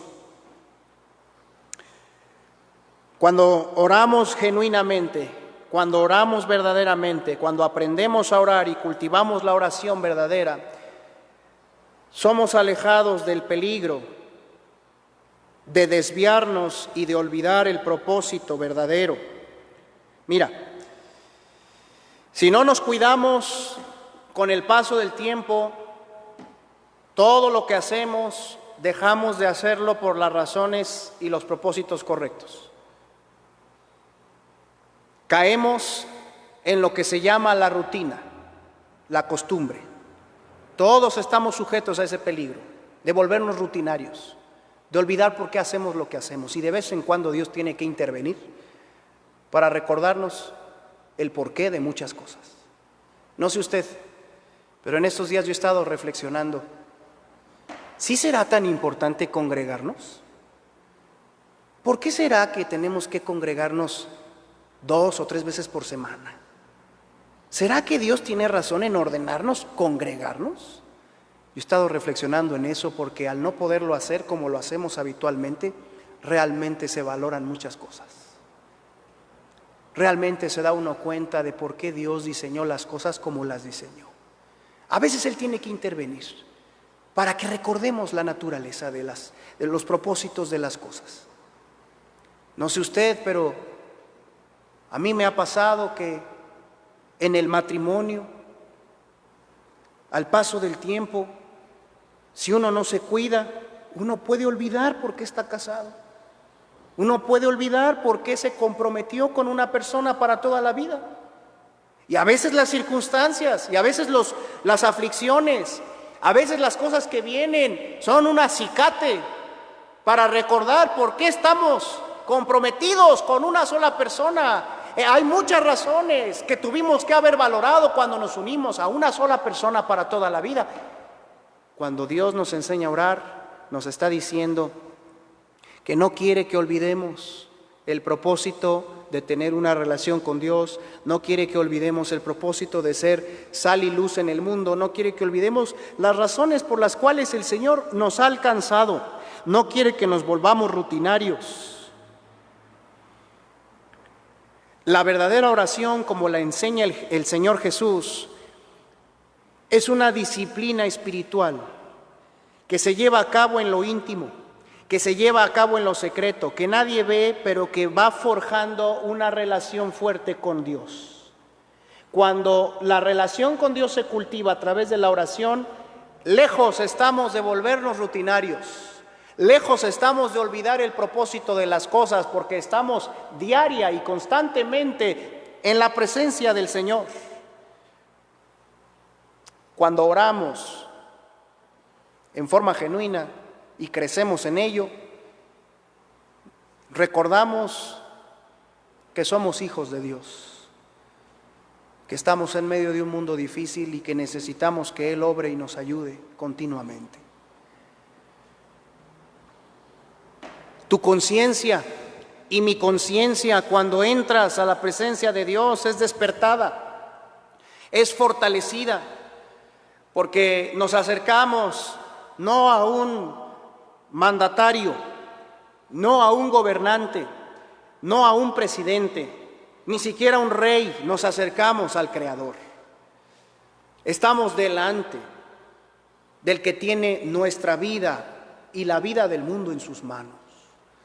Cuando nos acercamos en oración genuina al Señor, nuestra conciencia de Dios, de su carácter, de sus atributos, de su poder, puede crecer, puede fortalecerse, y eso nos va alejando de una vida de formalismos, de una vida religiosa, de una vida materialista, de una vida sin sentido, porque cultivamos una relación verdadera con Dios.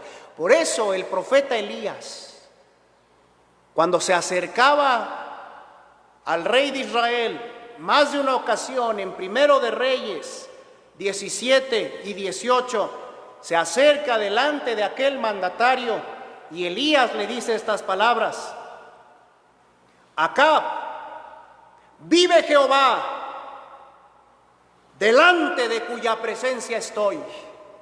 Y eso sostenía al profeta. Él hacía memoria de que la persona verdaderamente grande y aquella a la que realmente tenía que temer era Dios. Por eso también Moisés, en Hebreos 11 se da testimonio de que cuando entró con el faraón a exigirle que liberara al pueblo de Dios, sin duda a Moisés humanamente le temblaban las piernas, pero ¿sabes qué dice Hebreos que hacía Moisés? Que se paraba frente a faraón como viendo al invisible.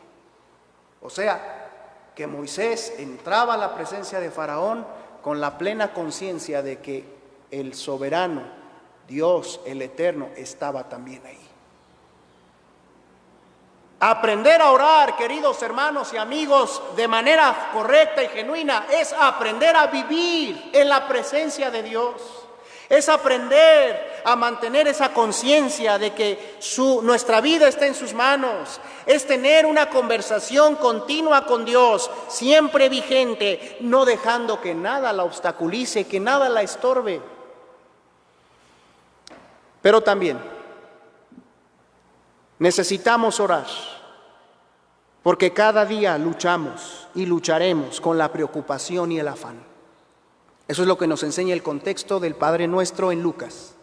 La experiencia de María y de Marta pone en evidencia que la necesidad de aprender a orar surge de la lucha diaria que tendremos con la preocupación y el afán. Hay mucho que hacer, hay mucho de qué preocuparse, hay mucho en qué pensar, hay muchas fuentes de temor continuamente, no solamente hoy o en estos días por la pandemia, sino que continuamente vendrán y se irán y vendrán y se irán muchas causas de temor, de estrés, de preocupación. Y nuestra mente caída, hermanos y amigos, dicta que orar es una pérdida de tiempo, que mejor deberíamos de ocuparnos. Y claro, llegará el tiempo de ocuparnos, pero la mente caída dice: no, ¿para qué orar? No, ¿para qué pasar tiempo en la presencia de Dios? Se trata de que tú lo hagas, se trata de que tú lo logres. Se trata de que tú avances, de que tú crezcas. La mente caída pone el énfasis en el hombre. La mente espiritual pone el énfasis y pone como centro a Dios y lo que Él puede hacer en respuesta a la oración. Claro, con la colaboración y haciendo la parte que nos toca a nosotros. pero impulsados y dirigidos realmente por Dios en respuesta a la oración. Habrá mucho de lo cual temer y preocuparse en este mundo. Por esa razón necesitamos descansar en Dios, depender de Él. Dependemos de Dios, hermanos, cuando además de hacer la parte que nos toca, además de cuidarnos, además de vigilar las áreas que Dios nos ha dejado vigilar, además de aportar la parte que nos toca, entramos continuamente en su presencia, apartamos tiempo para estar delante de Él y le declaramos nuestro sentir y le rogamos y le pedimos por aquellas necesidades que escapan de nuestras manos, por aquellas realidades que son más grandes que nosotros, porque no tenemos nosotros el poder de cambiar las circunstancias, de modificar la manera de pensar de nadie. Ni siquiera nosotros podemos a veces entendernos a nosotros mismos.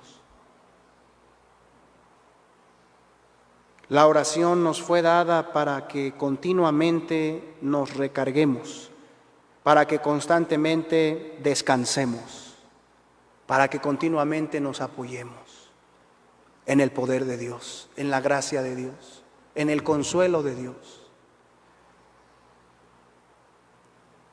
Sabiendo que cuando lo hacemos, Él nos oye, si pedimos conforme a su voluntad, como lo veremos más adelante. Sabiendo que si oramos como Él nos ha enseñado a orar, y lo vamos a ir estudiando hoy, sobre todo en la tarde, sabiendo que si lo hacemos así, tenemos la certeza de que Él nos oye y nos puede corresponder. Sabiendo que la oración eficaz va a traer frutos y efectos en la vida del que la hace, en la vida de su familia, en la vida de la iglesia, en la vida del mundo, de muchas personas. Por esa razón, Filipenses 4 nos dice, vayan para allá, Filipenses 4, versículos 6 y 7, dice así, Filipenses 4, 6 y 7, los que lo tengan, por favor, léanlo conmigo allí en sus hogares, aquí también los hermanos que estamos. Filipenses 4 nos recuerda acerca del poder y la necesidad de orar, dice, por nada estéis afanosos, sino sean conocidas estas peticiones delante de Dios en toda oración y ruego con acción de gracias, y la paz de Dios que sobrepasa todo entendimiento guardará vuestros corazones y vuestros pensamientos en Cristo Jesús. Mira, en lugar de vivir preocupados, temerosos, afanosos, dice aquí el versículo 6, dale a conocer a Dios tus peticiones. Lo que sea que te preocupe, dáselo a conocer. Acompáñalo de acción de gracias. Anteponle la gratitud. Porque hay muchas cosas que te preocupan y a mí y que no entendemos ni sabemos cómo se van a dar, pero de antemano dale las gracias porque todo eso viene rodeado de aprendizaje. Todo eso viene rodeado de sabiduría que Dios quiere aportar a tu vida y a la mía. Él quiere profundizar tu fe, Él quiere hacerte más maduro en el Señor Jesucristo. Por eso hay muchas cosas que no comprendemos, que escapan de nuestro poder, para que vayamos a orar, para que le demos a conocer eso, para que entendamos que no todo es responsabilidad nuestra el sobrellevarlo o el resolverlo, para entender tarde o temprano que nuestras rodillas tienen que tocar el suelo y ahí descansar y ahí recargarnos. Y dice el 7, hablando de los efectos y resultados, que el primero de ellos es sentirnos seguros. Y la paz de Dios, dice, que sobrepasa todo entendimiento. O sea, la paz que Dios da y que va más allá de las circunstancias y que el mundo no puede entender. La protección divina del Hijo de Dios como consecuencia de la oración va a venir y va a guardar tu corazón y va a guardar tus pensamientos en Cristo. Te va a asegurar. Por eso necesitamos aprender a orar, hermanos, y hacerlo, para sentirnos seguros en un mundo difícil. En tercer lugar, necesitamos orar porque tenemos y tendremos siempre grandes y diversas necesidades. La oración, hermanos, es un recurso valioso con el cual podemos presentarle a Dios nuestras necesidades. Sí, porque no solamente tenemos temores o preocupaciones, también tenemos necesidades legítimas. Todos nosotros tenemos necesidades físicas, tenemos necesidades emocionales, tenemos necesidades espirituales, tenemos necesidades en nuestra familia, en nuestro entorno, en nuestro trabajo. Todos tenemos necesidades. Busca Mateo 7, por favor, que habla de esto también. Todos tenemos necesidades, Dios lo sabe y nos deja el recurso de la oración. Dice Mateo 7:7, pedid y se os dará. Buscad y hallaréis, llamad y se os abrirá, porque todo aquel que pide recibe, y el que busca halla, y al que llama se le abrirá. ¿Qué hombre hay de vosotros que si su hijo le pide pan, le dará una piedra? ¿O si le pide un pescado, le dará una serpiente?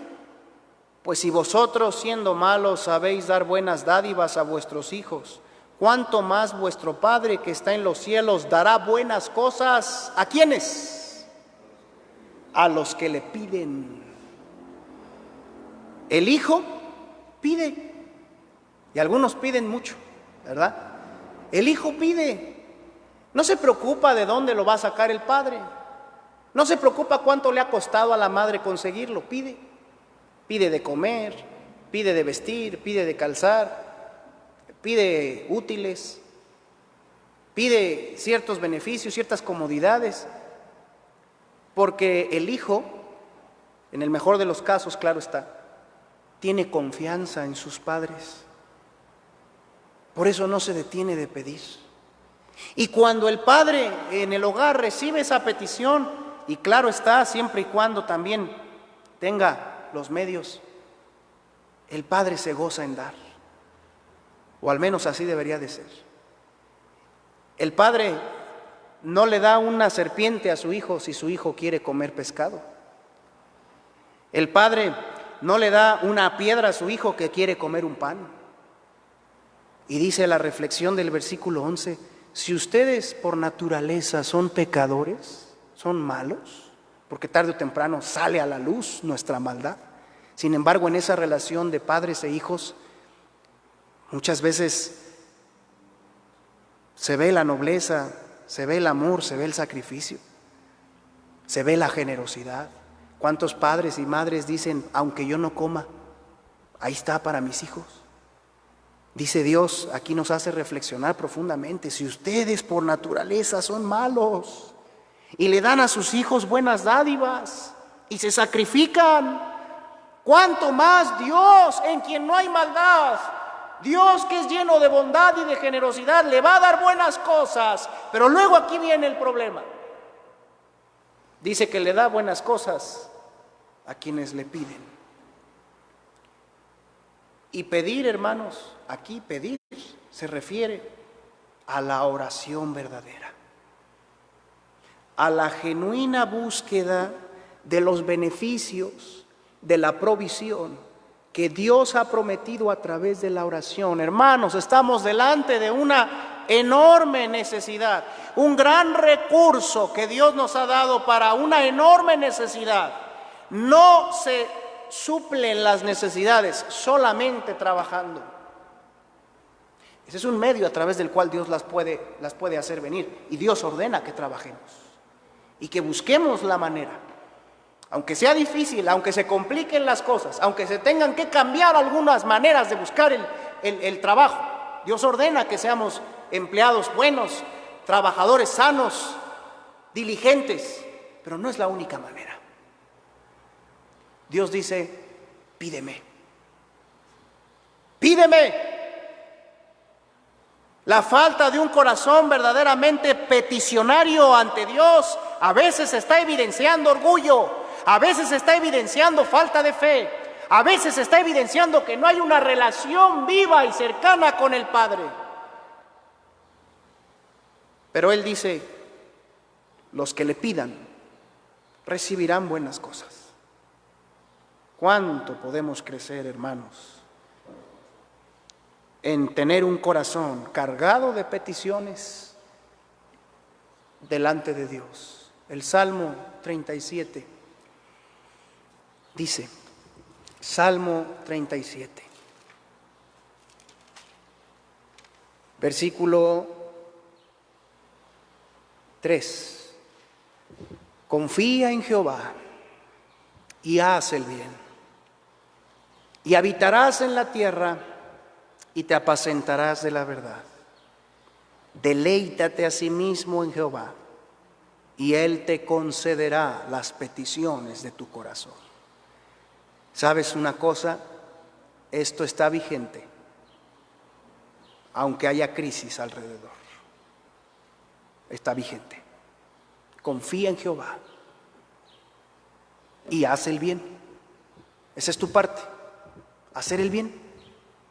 No corromperte, no tirarte a la flojera, hacer tu parte, trabajar tus horas.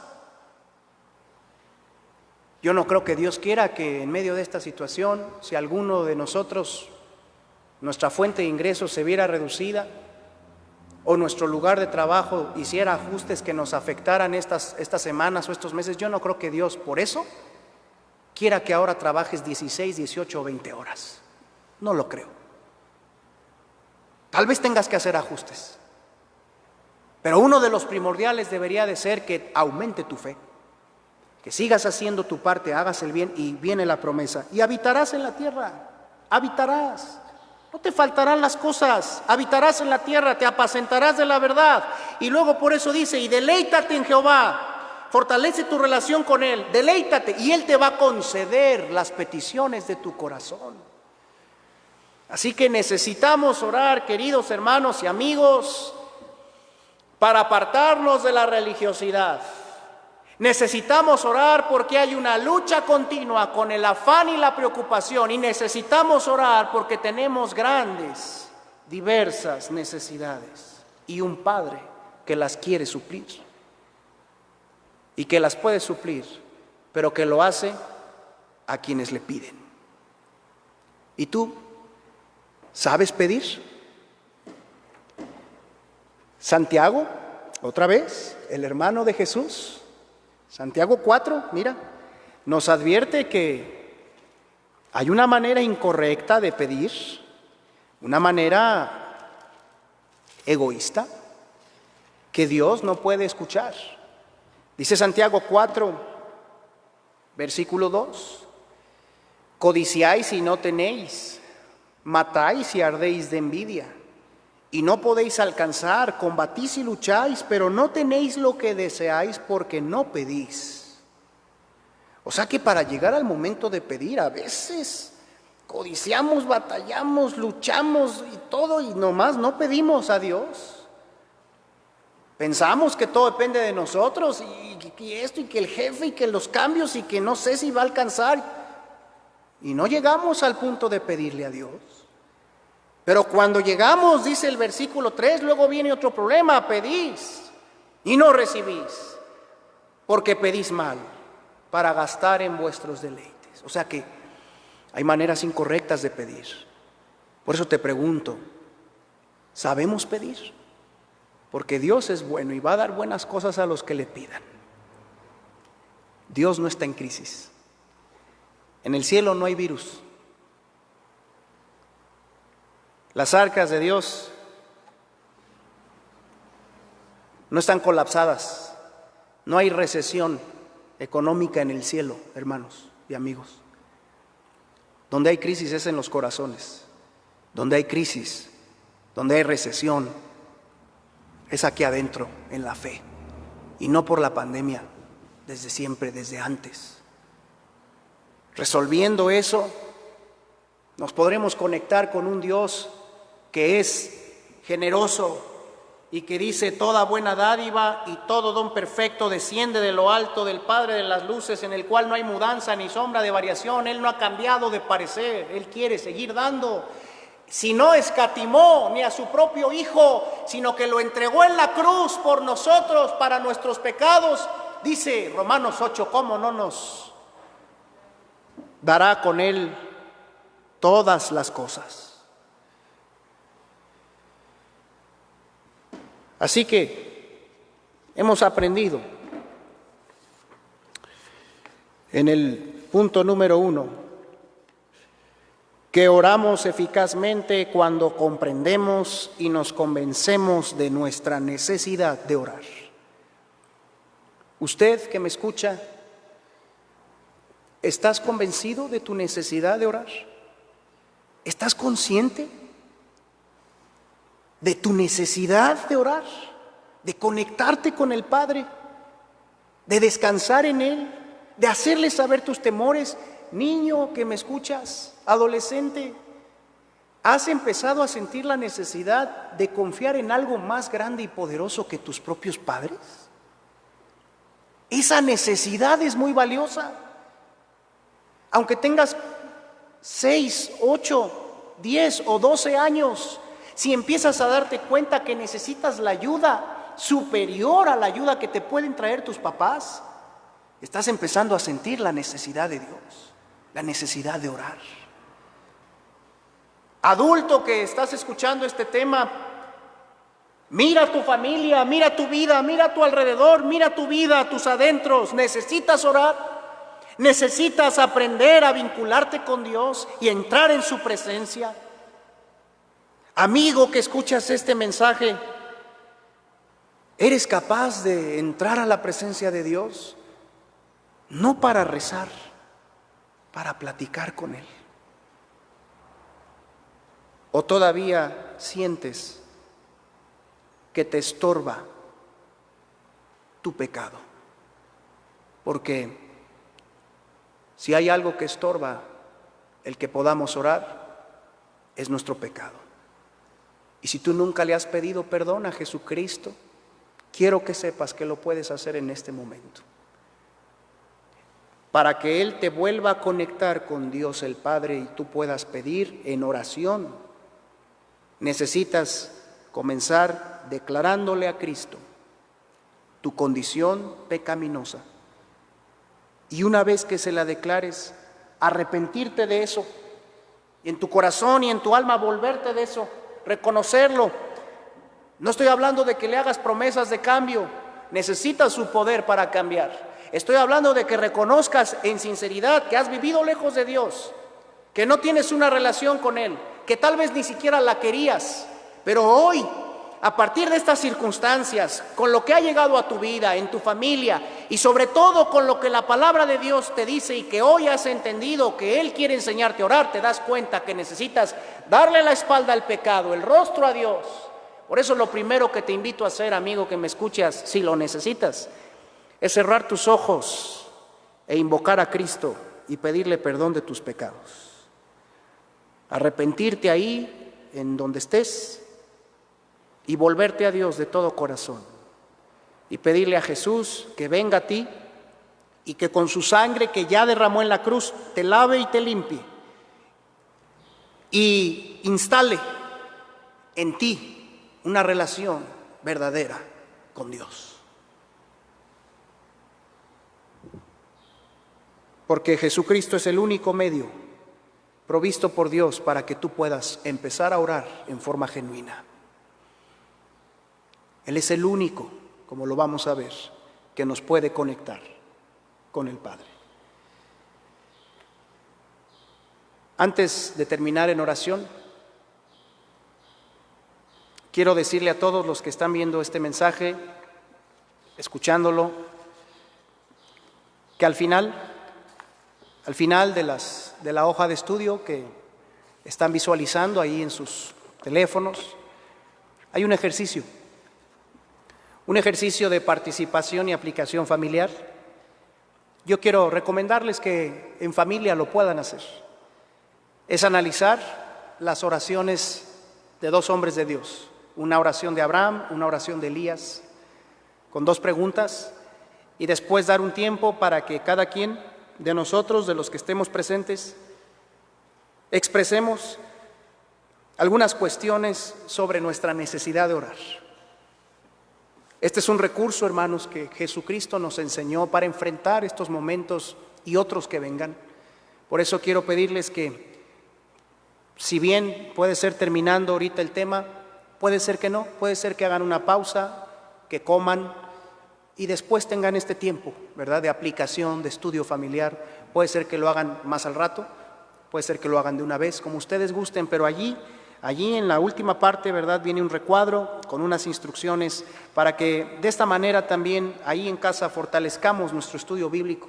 Le pido al varón, ¿verdad?, o a la dama, o algún líder que pueda estar ahí, llamarlos en determinado momento para que puedan cerrar con ese tiempo de estudio. Y querido amigo, la oración de acercamiento a Jesucristo, la oración inicial, no está escrita en ningún lado. Sencillamente está respaldada porque en la Biblia Jesús dice que si tú le pides que Él venga y te perdone, Él va a venir a tu corazón y va a morar allí para siempre. Así que hoy, en estos momentos, quiero terminar orando como tú puedes hacerlo, y si quieres seguir esta oración ahí en casa porque necesitas aceptar a Cristo, que lo puedas hacer. Señor Jesús, me reconozco pecador ante ti. Te agradezco haber muerto en la cruz por mis pecados. Creo que tú eres el único mediador entre Dios y yo. Me arrepiento de mis pecados y te invito a entrar en mi vida en este momento.